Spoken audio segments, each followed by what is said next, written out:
आप देख रहे हैं के न्यूज, खबरों का सारथी। झारखंड विधानसभा चुनाव के लिए पीएम मोदी के चुनावी हुंकार पुकारों के चंद खियारी में की जनसभा। पीएम ने कहा, हमने झारखंड बनाया है, हम ही संवारेंगे।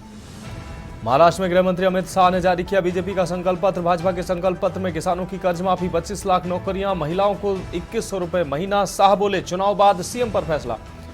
महाराष्ट्र के लिए एमबीए का घोषणा पत्र, 5 गारंटी, महिलाओं को 3000 रुपए महीना, बेरोजगारों को 4000 रुपए, 25 लाख तक मुफ्त स्वास्थ्य बीमा। अजीत पवार ने बीजेपी से कहा, खरी बात। अजीत पवार बोले, बटेंगे तो कटेंगे नारा महाराष्ट्र में नहीं चलेगा। योगी के बयान का किया विरोध, कहा यह सब झारखंड में चलता होगा। जम्मू कश्मीर में 3 घंटे में दूसरा एनकाउंटर, पहला जवान और दूसरा किश्तवाड़ में एनकाउंटर, पैरा स्पेशल फोर्स के 3 जवान घायल।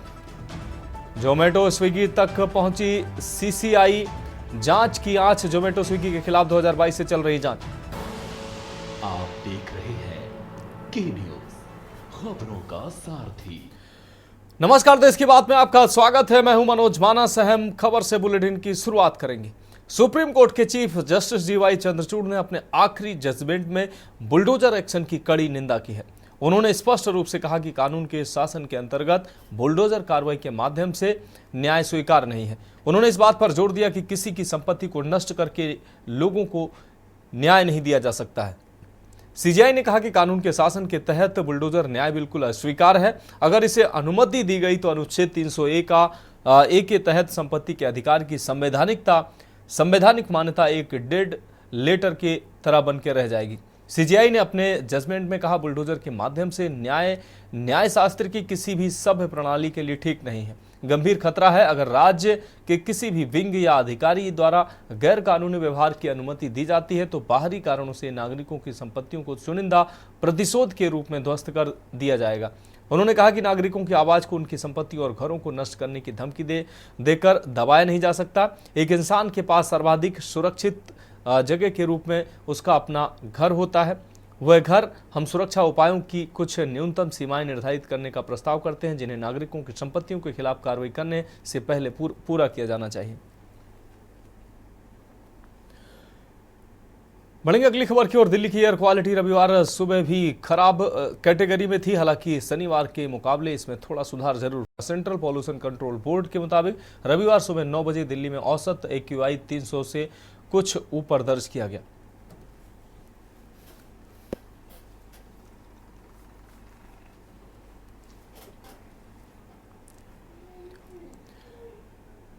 देश की बात में बढ़ते हैं अगली खबर की ओर। यमुनानगर के गांव खारवन निवासी राकेश कुमार ने फाइनेंसर से परेशान होकर जहरीला पदार्थ सल्फास खाकर खुदकुशी कर ली।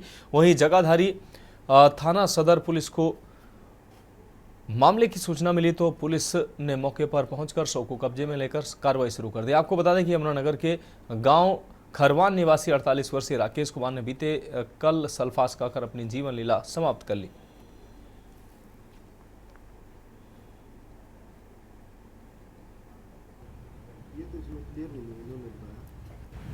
पैसे लिए थे करीब 5-6 साल पहले लिए, 6-7 साल पहले।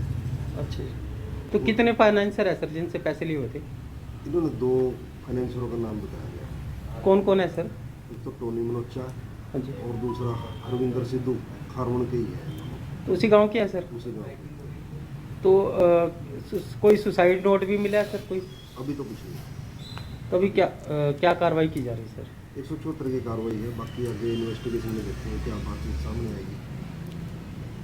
कोई और इन्फॉर्मेशन मिल पाई है सर? कोई मानसिक तौर पे परेशानी के चलते या इसे फाइनेंसर परेशान कर रहे थे, कुछ है सर? ये तो कहते हैं अभी फाइनेंशियल वो तो थी भी, उनको देनदारी थी और वो अपने पैसे भी मांगते थे। अब रुक करेंगे अगली खबर का। बरवाला में आग्रोह रोड स्थित श्री गौरक्षा सेवा समिति ने गौशाला में शनिवार को 15वें वार्षिक गोपाष्टमी पूजन महोत्सव समारोह का आयोजन किया। गोपाष्टमी पूजन समारोह में बतौर मुख्य अतिथि पहुंचे लोक निर्माण एवं जन स्वास्थ्य अभियंत्रिकी मंत्री रणबीर गंगवा एवं भाजपा प्रदेश महामंत्री सुरेंद्र पुनिया बरवाला ने संयुक्त रूप से कार्यक्रम की शुरुआत की। कैबिनेट मंत्री ने गौशाला कमेटी को स्वैच्छिक कोटे से 11 लाख रुपए का अनुदान देने की घोषणा की। लोक निर्माण एवं जन स्वास्थ्य अभियंत्रिकी मंत्री रणबीर गंगवा ने कहा कि गौमाता की सेवा सबसे बड़ा धर्म है। आज गोअष्टमी है और गोपाष्टमी के शुभ अवसर पर यहाँ बरवाड़ा गौशाला के अंदर आना हुआ और बहुत ही अच्छी गौशाला का संचालन हो रहा है। मैं चुनाव से पहले भी यहाँ पे आया था और मैं यहाँ कह के गया था कि चुनाव के बाद में मैं यहाँ आऊँगा और किसी भी गौशाला में मैं पहली बार मंत्री बनने के बाद में आया हूँ। ये वायदा भी मैं करके गया था। तो मैं यहाँ की कमेटी का धन्यवाद करूँगा कि यहाँ आने का मौका दिया और इस त्यौहार के अवसर पर गौओं के चरणों के अंदर हाजिरी लगाने का मौका दिया। बरवाड़ा के जनता को आपके चैनल के माध्यम से बहुत बहुत धन्यवाद करता हूँ कि उन्होंने चुनाव के अंदर अपना प्यार प्रेम आशीर्वाद देने का काम किया है और ये विश्वास दिलाता हूँ कि जिस विश्वास के साथ इतने बड़े बैंडिट के साथ यहाँ से जिताने का काम किया है उनके विश्वास पर खरा उतरने का काम करूँगा। जो वायदा चुनाव के अंदर किया। रुक करेंगे अगली खबर का खबर सिरसा से है, जहां किसान का धान न बिकने के कारण घर वापसी पर शुक्रवार रात को रंगा घग्गर नदी पुल के पास धान से भरी ट्रैक्टर ट्रॉली पलटने से गांव अलीका के किसान मुरारी लाल की दर्दनाक मौत हो गई। मंडी में धान की खरीद नहीं होने के चलते परेशान किसान धान मंडी से वापस अपने घर की ओर जा रहा था। लौटते समय रास्ते में ट्रैक्टर का संतुलन बिगड़ने से अनियंत्रित होकर ट्रैक्टर सहित ट्राली पलट गई, जिसके नीचे दबने से किसान मुरारी लाल की मौत हो गई। आपको बता दें कि मृतक किसान मुरारी लाल की 9 महीने व 3 वर्ष की 2 बेटियां हैं। मृतक मुरारी लाल 3 एकड़ जमीन का छोटा किसान था। कुछ जमीन ठेके पर लेकर खेती करता था। शुक्रवार को मुरारी लाल व उसका चचेरा भाई राजेंद्र बेनीवाल 2 ट्रालियां परमल धान की मुसाहिबवाल अनाज मंडी में बेचने के लिए गए थे, लेकिन मंडी में नमी के नाम पर 13 किलो प्रति क्विंटल काट मांगी गई। रेट में भी कटौती कर रहे थे, जिससे हताश होकर दोनों भाई धान वापस अपने घर ले जा रहे थे। जागरूक लोगों का कहना है कि धान की खरीद में एजेंसियों की नाकामी और सरकार के भ्रष्ट तंत्र के चलते किसान की दर्दनाक मौत हो गई। ਝੋਨਾ ਲੈ ਕੇ ਗਏ ਸੀ ਸ਼ੁੱਕਰਵਾਰ ਨੂੰ ਸੇਲਰ 'ਚ ਮੁਸਾਫਰ ਉੱਥੇ ਜਾ ਕੇ 3 ਵਜੇ ਪਹੁੰਚ ਗਏ ਸੀ। ਕਰਦਿਆਂ ਕਰਾਉਂਦਿਆਂ 6:30 ਵੱਜ ਗਏ ਸਾਨੂੰ ਜਦੋਂ ਤੱਕ ਸਾਡਾ ਨੰਬਰ ਆਇਆ। ਉਸ ਤੋਂ ਬਾਅਦ ਜਿਵੇਂ ਸੈਂਪਲ ਚੈੱਕ ਕਰਾਇਆ ਪਹਿਲੀ ਟਰਾਲੀ ਦਾ ਤੇ ਉਹ ਕਹਿਣ ਲੱਗੇ ਵੀ ਮੋਚਰ ਕਹਿੰਦਾ 26 ਹੈ।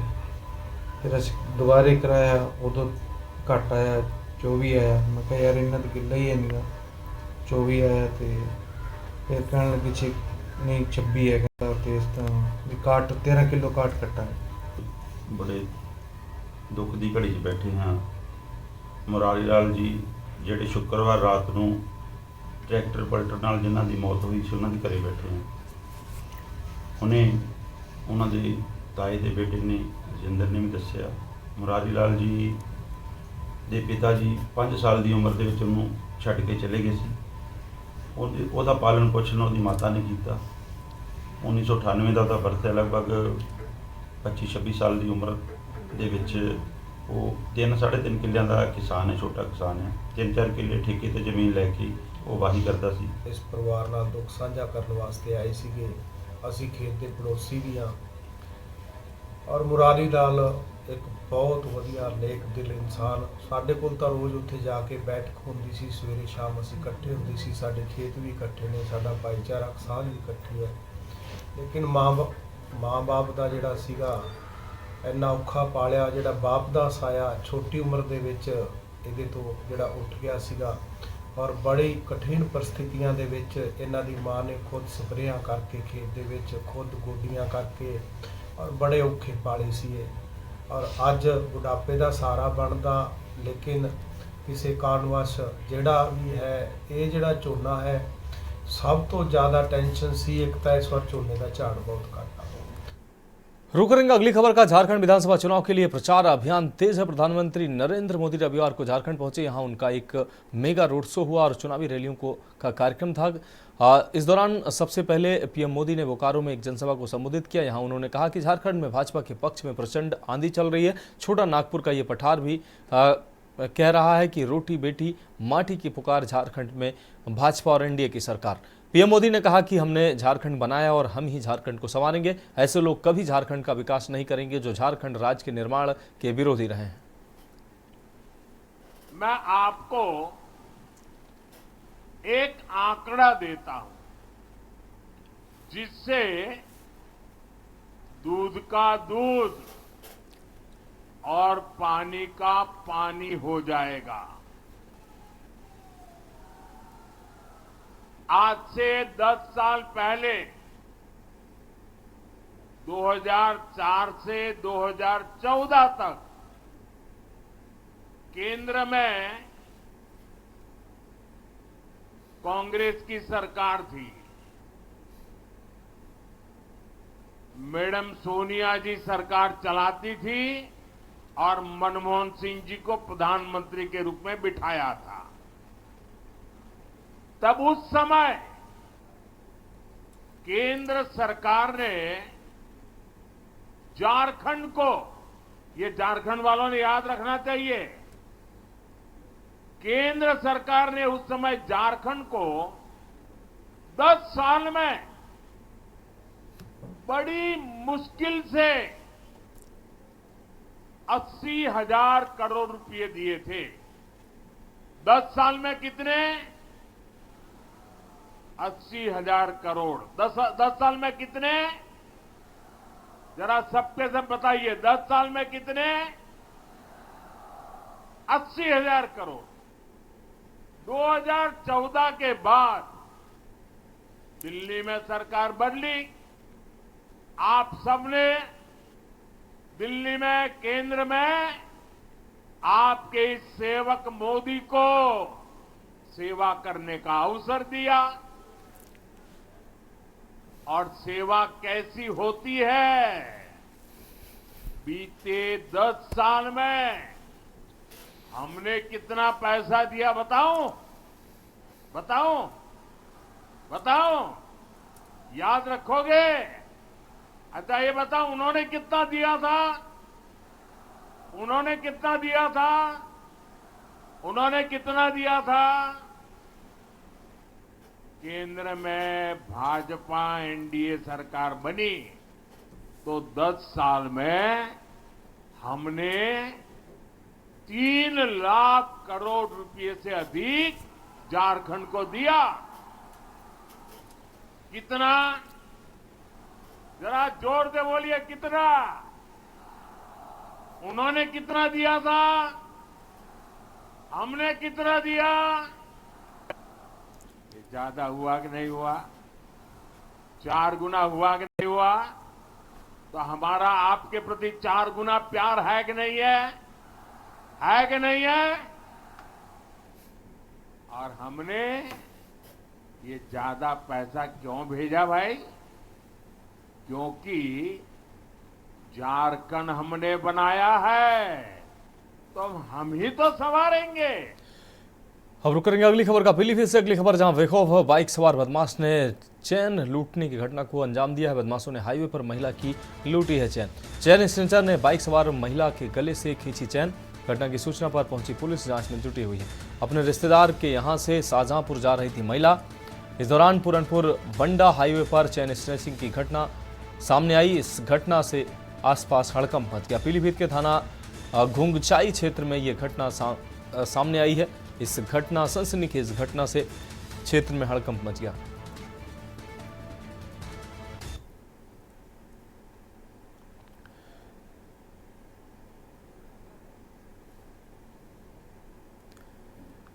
रुक करते हैं अगली खबर का। मुरवा पुलिस व बदमाशों के बीच मुठभेड़ की घटना सामने आई। मुठभेड़ में पुलिस ने 2 बदमाशों को गिरफ्तार किया है। बीते दिनों दिन दहाड़े नेशनल हाईवे पर लूट की घटना को अंजाम दिया था। बदमाशों को पकड़ने के लिए टीमें गठित की गई थी। एसपी कुंवर अनुपम सिंह के द्वारा ये टीमें गठित की गई थी। बदमाशों के पास से लूट के 3,54,000 रुपए की नकदी बरामद हुई है। पुलिस पर बदमाशों ने जानलेवा फायरिंग की। बदमाशों पर यूपी के कई थानों में दर्जनों मुकदमे दर्ज हैं। घटना में इस्तेमाल बाइक व अवैध असलहा भी बरामद हुआ है। गजरौला थाना क्षेत्र के नेशनल हाईवे 9 का ये पूरा मामला है। थाना गजरौला क्षेत्र में कुछ दिन पूर्व मोटरसाइकिल सवार 3 बदमाशों द्वारा एक व्यक्ति से लूट की घटना कारित की गई थी। आज इस घटना का अनावरण किया गया है। घटना में संलिप्त 2 अभियुक्तों को आज गिरफ्तार किया गया है। घटना में प्रयुक्त मोटरसाइकिल और लूटे गए 3,52,000 रुपए बरामद कर लिए गए हैं। अभियुक्तों को माननीय न्यायालय के समक्ष प्रस्तुत किया गया है। अग्रिम विधिक कार्रवाई प्रचलित है। बढ़ेंगे अगली खबर की ओर। उत्तर प्रदेश में 10 अफसरों के ट्रांसफर के आदेश जारी हो गए हैं। इनमें चंद्रशेखर इसमें राजशेखर को प्रबंध निदेशक उत्तर प्रदेश जल निगम के पद पर तैनात किया गया। ये यथावत है। अनिल गर्ग वर्तमान पदों के साथ स्टेट नोडल ऑफिसर, प्रधानमंत्री कृषि सिंचाई योजना और प्रबंध निदेशक उत्तर प्रदेश भूमि सुधार निगम के अतिरिक्त प्रभार दिया गया है। तो अपर मुख्य सचिव वन मनोज कुमार सिंह प्रतिच्छारत किए गए हैं। वहीं अनिल कुमार तृतीय को वर्तमान पद के साथ प्रमुख सचिव वन पर्यावरण एवं जलवायु परिवर्तन विभाग का अतिरिक्त प्रभार दिया गया है। रवि रंजन को प्रबंधक निदेशक यूपी इलेक्ट्रॉनिक्स कॉर्पोरेशन लिमिटेड के पद पर वो बने रहेंगे, जबकि सानिया छावड़ा को प्रबंध निदेशक यूपी राज्य पर्यटन विभाग निगम और प्रणता ऐश्वर्या को प्रबंध निदेशक यूपी एग्रो की जिम्मेदारी दी गई। सरकार के आदेश से अफसरों में खलबली मच गई। दरअसल उपचुनाव से ठीक पहले इन ट्रांसफर को लेकर किसी को उम्मीद नहीं थी। रवि रंजन से उत्तर प्रदेश राज्य पर्यटन विकास विभाग और यूपी एग्रो के प्रबंध निदेशक की जिम्मेदारी अचानक से ले लेना चौंका देने वाला आदेश माना जा रहा है। वहीं प्रभाष कुमार को नमामि गंगे और ग्रामीण जलापूर्ति विभाग और संयुक्त प्रबंध निदेशक जल निगम ग्रामीण बनाया गया है। विशेष सचिव उदय भान त्रिपाठी को नगर विकास विभाग में जिम्मेदारी दी गई। इससे पहले वे आवास एवं शहरी नियोजन विभाग में तैनात थे। अपर आयुक्त डॉक्टर कंचन सरन को राज्य महिला आयोग का सचिव बनाया गया है। खबर लखनऊ से ये सामने आ रही।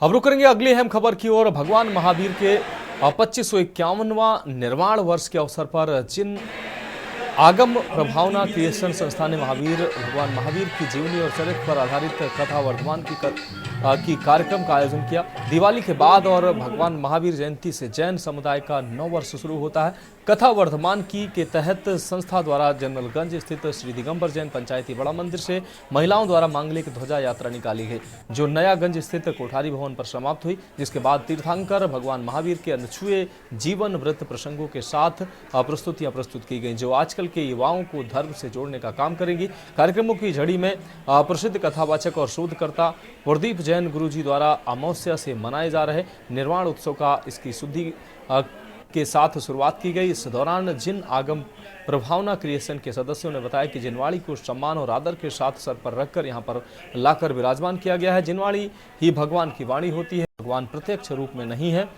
उनकी वाणी पर ही चलकर जैन धर्म उनके बताए गए मार्ग पर धर्म के मार्ग पर चलता है। दीप प्रज्वलित कर कार्यक्रम की शुरुआत की गई। इस दौरान प्रमुख पुण्यार्जक को साल और मोमेंटो से सम्मानित किया गया। इसके बाद कथावाचक प्रदीप जैन की कथा का सभी भक्तों ने रसपान किया।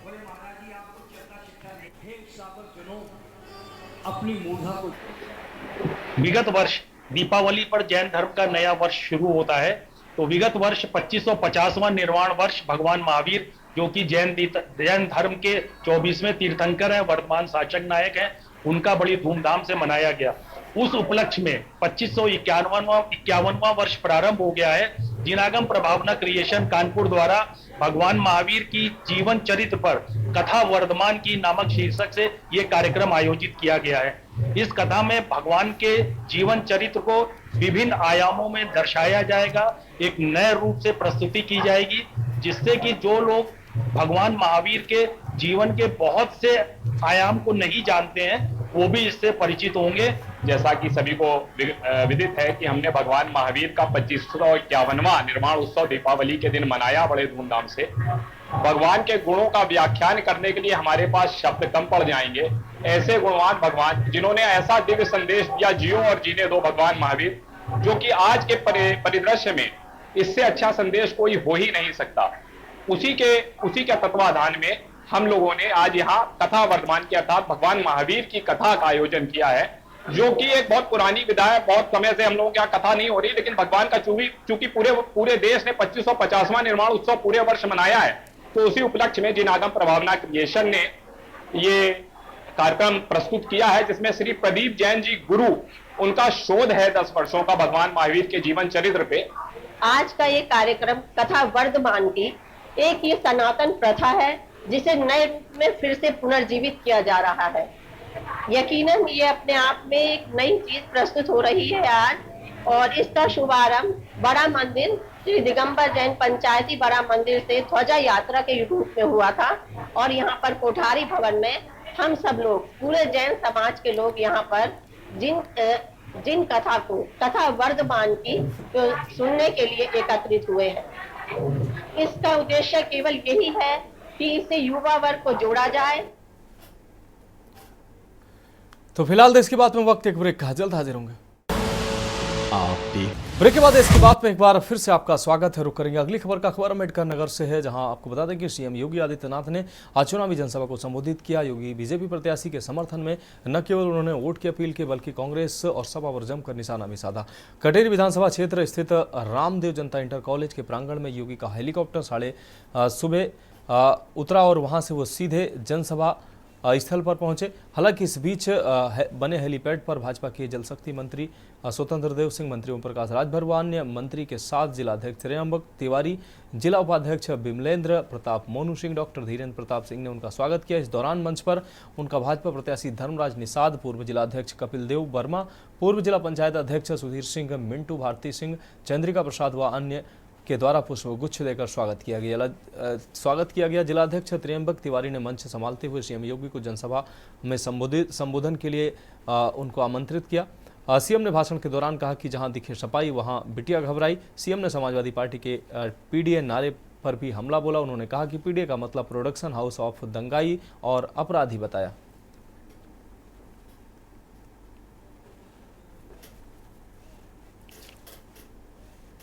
एकजुट होकर के मोदी जी के नेतृत्व में जैसे देश ने लड़ाई लेनी शुरू की, अयोध्या में राम मंदिर के मुद्दे का समाधान भी हो गया। भगवान राम अपने धाम में विराजमान भी हो गए। और बहनों और भाइयों,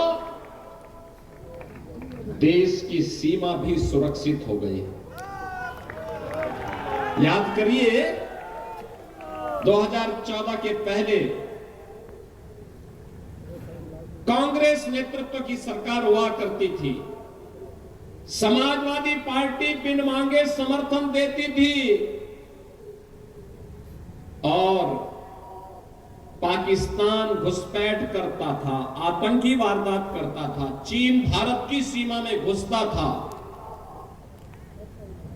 हम लोग आवाज उठाते थे। सांसद के रूप में मैं, हरिओम पांडे जी, ये लोग संसद में आवाज उठाते थे कि भाई देश के दुश्मन देश की सीमा के अंदर घुस रहे हैं, इनका मुंह तोड़ जवाब दो। रुक करते हैं अगली खबर का। मुख्यमंत्री योगी आदित्यनाथ के बयान बटेंगे तो कटेंगे को लेकर सत्ता पक्ष और विपक्ष में लगातार पोस्टर वार जारी है और अब ये पोस्टर वार राजधानी लखनऊ से चलकर जनपदों तक भी पहुंच चुका है। रविवार को फर्रुखाबाद सपा कार्यालय के बाहर भी एक पोस्टर लगा देखा गया, जिसमें सपा अध्यक्ष अखिलेश यादव के साथ स्थानीय नेताओं की भी तस्वीरें लगाई गई। पोस्टर लगाकर मुख्यमंत्री योगी आदित्यनाथ के बटेंगे तो कटेंगे वाले बयान पर पलटवार किया गया। बयान का जवाब देते हुए पोस्टर में लिखा गया, एकजुट होंगे तो मजबूत होंगे, हिंदू मुस्लिम सिख ईसाई आपस में हैं सभी भाई भाई। पोस्टर सपा के जिला सचिव नंद किशोर दुबे की ओर से लगाया गया, जो जिले के ब्राह्मण समाज से आते हैं। इस दौरान पोस्टर के माध्यम से फर्रुखाबाद के ब्राह्मण समाज का झुकाव सपा की तरफ दिखाया गया। पोस्टर में लिखा गया कि ब्राह्मणों ने 2024 में दिखा दिया था, 2027 में दिखा देंगे कि सपा का साथ। अखिलेश यादव को 2024 का जननायक, 2027 का महानायक बताया। मुख्यमंत्री योगी आदित्यनाथ के बयान बटेंगे तो कटेंगे के बाद शुरू हुआ पोस्टर बार। गोरखपुर से जो पोस्टर बार शुरू हुआ था वो गोरखपुर से शुरू होकर लखनऊ राजधानी पहुंचा और लखनऊ राजधानी में कई प्रकार के पोस्टर समाजवादी पार्टी के नेताओं की ओर से लगाए गए। वहां पर प्रतिदिन यह पोस्टर लगाए जा रहे हैं। कहीं ना कहीं कह सकते हैं कि यह पोस्टर बार लखनऊ से शुरू होकर अब जनपदों तक भी शुरू हो गया है। फर्रुखाबाद से सीधी खबर हम आपको बता रहे हैं। यहाँ फर्रुखाबाद से समाजवादी पार्टी के नेता हैं, जिला सचिव हैं नंद किशोर दुबे वंदे मातरम। इन्होंने समाजवादी पार्टी कार्यालय के बाहर एक होर्डिंग लगाया है और उस पर साफ तौर पर यह संदेश दिया है जो मुख्यमंत्री योगी आदित्यनाथ जी का बयान था बटेंगे तो कटेंगे उसका जवाब देते हुए कहा गया है एकजुट होंगे तो मजबूत होंगे। साथ ही साथ 2024 का जननायक है और 27 का महानायक। इस प्रकार के अखिलेश यादव को महानायक बताते हुए 2027 का इस वीडियो में इस होर्डिंग के माध्यम से संदेश दिया गया है। हिंदू मुस्लिम सिख ईसाई आपस में है सब भाई भाई। ब्राह्मणों ने 2024 में समाजवादी पार्टी का साथ दिया था और 2027 में भी ब्राह्मण समाज जोर शोर से समाजवादी पार्टी का साथ देने जा रहा है। साफ तौर पर इस होर्डिंग के माध्यम से यह भी संदेश दिया गया है कि जो ब्राह्मण समाज है एक समाज का प्रबुद्ध वर्ग माना जाता है। कहीं ना कहीं यह भी कह सकते हैं कि जब से समाजवादी पार्टी ने नेता प्रतिपक्ष दल माता प्रसाद पांडे को इस पद की जिम्मेदारी सौंपी है तो कहीं ना कहीं ब्राह्मण समाज में समाजवादी पार्टी के लिए कहीं ना कहीं झुकाव देखा जा रहा है। उसी का यह संदेश साफ तौर पर दिया गया है कि समाजवादी पार्टी के साथ ब्राह्मण समाज 2024 में भी था और 2027 में भी होगा। तो कहीं ना कहीं कह सकते हैं कि फर्रुखाबाद में भी यह पोस्टर वार शुरू हो गया है, जिसके तहत यहाँ पर समाजवादी पार्टी कार्यालय के बाहर यह होर्डिंग लगाई गई है, जो कि होर्डिंग बार लखनऊ से शुरू हुआ था। मैं पंकज प्रकाश, के न्यूज, फर्रुखाबाद। सपा प्रत्याशी नसीब सोलंकी के चुनाव प्रचार में पहुंचे कानपुर पहुंचे शिवपाल यादव ने भाजपा पर बड़ा हमला बोलते हुए कहा कि भाजपा ही खुद सबसे बड़े दंगाई है, लोगों पर झूठे मुकदमे लगाकर जेल में डाल रहे हैं। मुख्यमंत्री योगी पर तंज कसते हुए कहा कि बाबा वेश बदल कर झूठ बोल रहे हैं। देखिए, भारतीय जनता पार्टी के बाहर ऐसे मर्यादा नाम की कुछ बची नहीं। मैंने पहली बार जो सत्ता में हूँ और इस तरीके का अनमर्यादा बातें करते हो और तो इनके पास बचा ही नहीं है कुछ। ये मर्यादाओं में अब नहीं है, ये खिंचाए हुए हैं। जनता इनके खिलाफ हो चुकी है। भारतीय जनता पार्टी के जो बड़े शीर्षस्थ नेता है वो कह रहे हैं समाजवादी पार्टी के जो लोग हैं वो दंगाई हैं, तो उन पर क्या कहना चाहेंगे आप? देखिए, भारतीय जनता पार्टी में मर्यादा नाम की कोई नहीं है। ये जो भी देखिए जनता ने मन बना लिया है कि भारतीय जनता पार्टी को हराने का चुनाव। तो फिलहाल खबरों में वक्त एक और ब्रेक का, जल्द हाजिर होंगे। आप देख रहे हैं के न्यूज। खबर राजनीति की इसके बाद में एक बार फिर से आपका स्वागत है। रुक करेंगे अगली खबर का। यूपी के शाहजहांपुर में खेत में सौ मिलने से सनसनी फैल गई। ब्लॉक निगोही के ग्राम पंचायत खीरा संडा के राजस्व गांव जमुनी निवासी सत्येंद्र पुत्र शिवदास का शव रविवार लगभग 3 बजे गांव के ही किनारे गन्ने के खेत में बरामद हुआ। मृतक सत्येंद्र शनिवार दोपहर 2 बजे से लापता थे। परिजनों ने उन्हें बहुत तलाशने की कोशिश की लेकिन सफल नहीं हुए। परिजनों को आशंका है कि उनकी हत्या की गई है। मौके पर पहुंचे निगोही थाना प्रभारी अरविंद सिंह चौहान और एफएसएल टीम ने मौके पर पहुंचकर मौका मुआयना किया और शव का पंचनामा भर पोस्टमार्टम के लिए भेज दिया। थाना निगोही पर सूचना प्राप्त हुई कि एक व्यक्ति जिसका नाम सत्येंद्र है, जो गंगा जमुनी क्षेत्र का रहने वाला है, अपने खेत में पानी लगाने के लिए गया था लेकिन वापस नहीं लौटा। इस संबंध में थाना पुलिस टीम तत्काल मौके पर पहुंची और रात्रि में ढूंढने का काफ़ी प्रयास किया गया लेकिन उसकी कोई जानकारी नहीं हुई। इसके पश्चात थाने पर गुमशुदगी दर्ज की गई। आज सुबह पुनः पुलिस टीम और परिजन दोनों ही व्यक्ति को तलाश करते रहे। आज दोपहर में इसका शव जो है एक गन्ने के खेत के बाहर मिला, जिस पर जाहिरा कोई चोट अंकित नहीं थी। कान में से ब्लड निकल रहा था। इसके कारण मृत्यु का सही कारण जानने के लिए पैनल के माध्यम से सबका पोस्टमार्टम कराया जा रहा है। अग्रिम विधिक कार्रवाई उसके पश्चात की जाएगी। बढ़ेंगे अगली खबर की ओर। पुलिस ने एक फरार वारंटियर अनिल कुमार पुत्र संतोष कुमार को गिरफ्तार कर जेल भेजा। कोतवाली देहात इंचार्ज अमित कुमार और चौकी इंचार्ज विपिन कुमार की संयुक्त कार्रवाई में यह गिरफ्तारी हुई है। एसएसपी श्याम नारायण सिंह और अपर पुलिस अधीक्षक राजकुमार सिंह के निर्देश पर जिले में फरार वारंटियों के खिलाफ अभियान चलाया जा रहा है, जिसके तहत अनिल कुमार को धर दबोचा गया। न्यायालय के आदेश पर कार्रवाई करते हुए देहात कोतवाली पुलिस ने गोकुल विहार गुरुकुल के सामने से साथी आरोपी को पकड़ा है।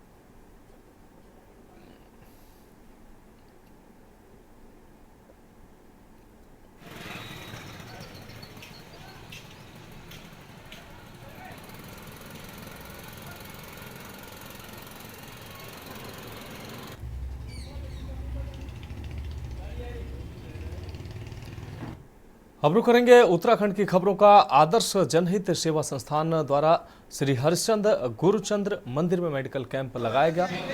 आपको बता दें गदरपुर से ये खबर है, जहां श्री श्री हरिचंद्र गुरचंद्र मंदिर प्रांगण में आदर्श जनहित सेवा संस्था द्वारा एक मेडिकल कैंप लगाया गया, जिसमें भूतपूर्व असिस्टेंट प्रोफेसर सुशीला तिवारी अस्पताल के MBBS medicine sugar specialist doctor Abhishek Gupta मुख्य अतिथि के रूप में कार्यक्रम का शुभारंभ उन्होंने किया तथा डॉक्टर गुप्ता ने बताया कि आज जिस प्रकार से उत्तर भारत में शुगर एक लाइलाज बीमारी है, सही रूप में इलाज न होने का कारण है कि परिवार में सभी लोगों को शुगर एवं ब्लड प्रेशर की बीमारी हो रही है। इसका इलाज संभव है अगर खान पान का ध्यान दें व प्रतिदिन सुबह उठकर एक्सरसाइज करें, टाइम से डॉक्टर की सलाह के अनुसार दवाई लें तो शुगर कंट्रोल होने की संभावना है। संस्था के अध्यक्ष प्रसन्नजीत मलिक ने बताया कि हमारा उद्देश्य है कि हम लोग ग्रामीण क्षेत्र व राज्य के विभिन्न जनपदों में इसी प्रकार कैंप लगाकर गरीब लोगों की सेवा करते रहें।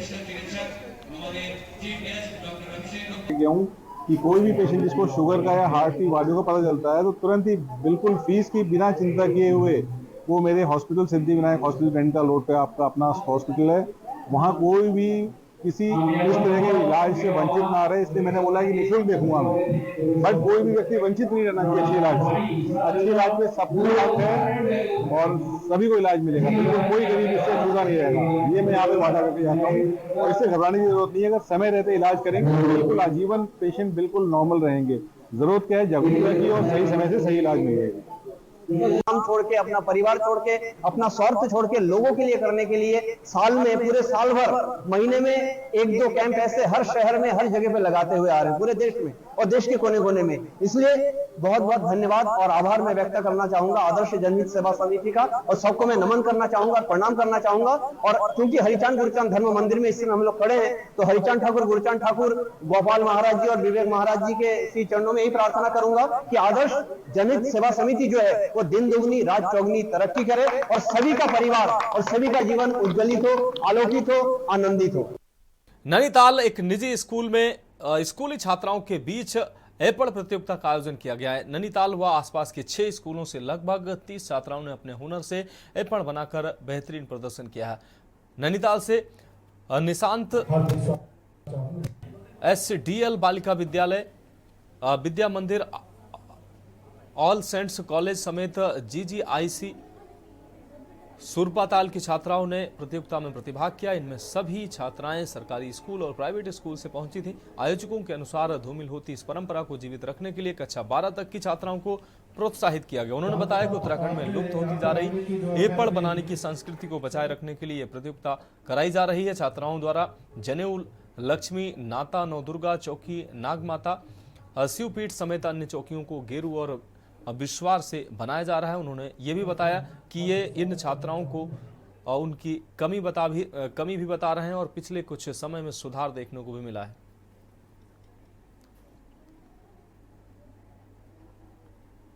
अच्छे से बना रहे हैं और यह एक संस्कृति है और इसमें यहाँ पता चलता है कि हम जो बच्चे हैं उन्हें भी अपनी संस्कृति को आगे बनाना चाहिए। तो यहाँ बच्चों का एक कंपटीशन है जिसमें बच्चे भी सीखते हैं कि एपड़ कैसे बनाते हैं और जो गेरू से बनाए हुए हैं वो हमारी एक संस्कृति है जो लुप्त ना हो। और लक्ष्मी चौकी इसलिए मनाते हैं क्योंकि वो घरों में बहुत उसका महत्व होता है। लक्ष्मी चौकी घर में बहुत विशेष मानी जाती है। हम चावल के आटे की एपन दे रहे हैं और पहले हम इसमें लाल करने के लिए इसे गेरुआ इस्तेमाल करते हैं और फिर जो इसमें चावल के आटे से हम एपन देते हैं। जो मैंने जनेऊ चौकी यहाँ पे बनाई थी और हमें स्कूल से मतलब पहले ही हमें एपन का थोड़ा बेसिक नॉलेज दिया गया था कि जैसे एक लाइन हम एपन में एकार जो कहते हैं हम वो नहीं देते, 3 लाइन मतलब ऑड में हमारा चलता है और ऐसे बेसिक जानकारी हमें स्कूल ने प्रोवाइड की थी। हमारा जो मतलब हम ऑथेंटिक कहते हैं जो हमारे संस्कृति है वो गेरुआ और बिस्वार से ही हम बनाते हैं और आजकल जो ये बाज़ारों में हमें मिलते हैं वो पेंट से बनाए हुए मिलते हैं। तो जो पवित्र हमारे संस्कृति में माने जाते हैं वो गेरुआ और बिस्वार से ही माना जाता है। तो यहाँ पे गेरुआ और बिस्वार से ही हमने ये चौकियाँ बनाई थी। तो संस्कृति से जुड़ने का भी जो युवा पीढ़ी है उसे मौका मिलेगा और इससे जो है हमारी संस्कृति विलुप्त भी नहीं होगी क्योंकि आजकल हम देख रहे हैं पेंट से ज़्यादा हमारा उसका बढ़ता जा रहा है प्रभुत्व। तो अभी जैसे आपने देखा बच्चे जो बना रहे हैं बेसिकली वो कम से कम ये तो रहे कि कुछ चीज़ जो आजकल जो हर चीज़ आप देखिए प्रिंट आउट करिए स्टिकर निकल जाता है। अपने हाथ से जो कला है और जो मैंने जैसे बताया आपको कि जो हमारे जो जजेस हैं वो बताते भी हैं इनको सिखाने के लिए। भविष्य में देखिए कोई ना कोई अपना हो सकता है कैरियर भी बना लें इसमें। आजकल तो सभी चीज़ का फायदा है। अब रुक करेंगे अगली खबर का। कांग्रेस नेता एवं निकाय सभासद महासंघ के पूर्व प्रदेश अध्यक्ष गुड्डू सिंह चौहान ने केदारनाथ विधानसभा उपचुनाव को लेकर बड़ा बयान दिया है। गुड्डू सिंह चौहान ने मीडिया से बातचीत करते हुए कहा कि भाजपा सरकार तो केदारनाथ धाम को दिल्ली में बनाने जा रही थी, जिसका खामियाजा उसे इस चुनाव में भुगतना पड़ेगा।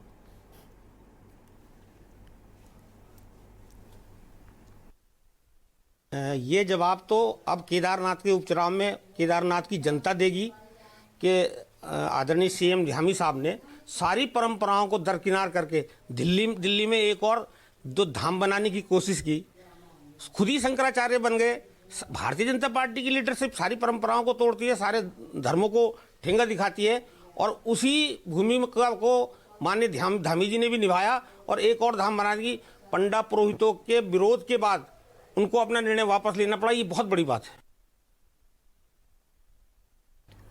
बढ़ेंगे अगली खबर की ओर। खबर रुड़की से है, जहां चाव मंडी स्थित गौशाला में गोपाष्टमी पर भव्य कार्यक्रम आयोजित हुआ। कार्यक्रम आपको बता दें, आयोजन स्थल पर स्थापित 31 फीट ऊंची भगवान गोवर्धन की प्रतिमा सभी के लिए आकर्षण का केंद्र रही। कार्यक्रम में शामिल सभी लोगों ने गोवर्धन प्रतिमा की परिक्रमा लगाकर गौपूजन कर आशीर्वाद प्राप्त किया। आयोजन की शुरुआत हवन यज्ञ के साथ हुई, जिसमें श्रद्धालुओं ने आहुतियां समर्पित कर सुमंगल सर्वमंगल की कामना की। आयोजक गौशाला सभा के अध्यक्ष प्रमोद गोयल ने 2 दिवसीय महोत्सव में शामिल लोगों के प्रति आभार जताया। मुख्य अतिथि हरिद्वार के सांसद त्रिवेंद्र सिंह रावत का सभी ने स्वागत किया। सांसद ने गौशाला समिति द्वारा दिव्य भव्य आयोजन को सराहा और हर संभव सहयोग करने का भरोसा भी दिया। आज गोपाष्टमी का उत्सव है। मैं आपके चैनल के माध्यम से सभी देशवासियों को गोपाष्टमी की शुभकामनाएं देता हूं। आज प्रतिवर्ष की भांति जैसे पिछले लंबे समय से गोपाष्टमी के दिन यहाँ गौशाला सभा चाव मंडी रुड़की में गौ पूजन के साथ और गोवर्धन जी की प्राण प्रतिष्ठा के साथ ये कार्यक्रम शुरू होता है। जैसे पीछे की ओर आप देख भी रहे होंगे कि 31 फीट के गोवर्धन जी महाराज की प्रतिमा यहाँ गोबर से निर्मित की गई है। बहुत ही सुंदर प्रतिमा का निर्माण होता है, जिसे प्रतिवर्ष मैं कहना चाहूँगा कि ये जो कार्यक्रम है, ये गोपाष्टमी उत्सव है, ये आज के दिन क्या था कि भगवान कृष्ण जो थे, जब पहले यशोदा मैया से उन्होंने कहा कि मैं जो हूँ गायों को चराने चाहता हूँ, तो पहले तो मना कर दिया था यशोदा मैया ने कि नहीं, तो उन्होंने अपना एक खाना पीना बंद कर दिया, थोड़ा हट पे आ गए। तो नंद बाबा ने उन्होंने कहा कि ठीक है, इसको जाने दो, करने दो, क्योंकि उन्होंने कहा कि बहुत छोटा है, इसको चोट लग सकती है। तो उन्होंने फिर उनको जब जाने के लिए आज्ञा दे दी।